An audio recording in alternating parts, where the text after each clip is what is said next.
हे कौन्ते, इस परम सत्य को अच्छी तरह समझ लो कि विश्व में केवल शरीर नाशवान है, किंतु आत्मा अविनाशी है। शरीर के मरने पर आत्मा नहीं मरती। आत्मा न कभी जन्म लेती है और न कभी मरती है।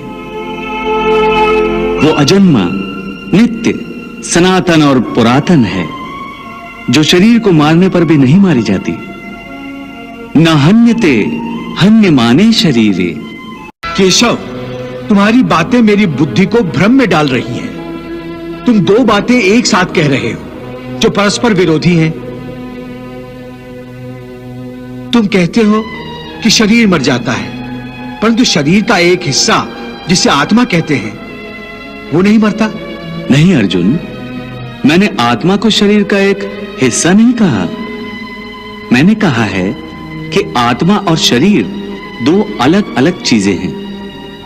जैसे तुम और तुम्हारा कवच दो अलग चीजें हैं। तुम्हारे कवच के दो टुकड़े हो जाएं, तो उसका यह अर्थ नहीं होता कि अर्जुन के दो टुकड़े हो गए। जिस प्रकार तुम और तुम्हारा कवच दो अलग अलग वस्तुएं हैं, या तुम और तुम्हारा यह रथ दो अलग अलग वस्तुएं हैं, उसी प्रकार मनुष्य का शरीर और उसकी आत्मा दो अलग अलग वस्तुएं हैं। यूं समझ लो कि जिस रथ में अर्जुन बैठा है वो रथ अर्जुन नहीं है। अर्जुन तो वो है जो रथ में बैठा हुआ रथी है। यह ठीक है माधव कि अर्जुन रथ नहीं है। अर्जुन मैं हूं जो रथ में बैठा हुआ है। तुम्हें रथ के टूटने का शोक नहीं होगा, परंतु अर्जुन के मरने का तो शोक होगा ही। अर्जुन, तुम्हारी बातें सुनकर मुझे तुम्हारी बुद्धि पर हंसी आ रही है।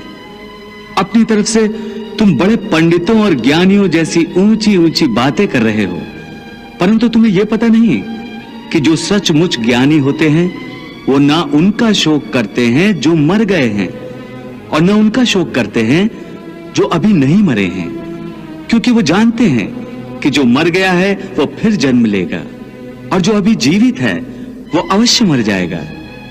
मरने वाला फिर जन्म लेगा, क्योंकि केवल शरीर का नाश होता है। शरीर के अंदर जो आत्मा है वो कभी नहीं मरता।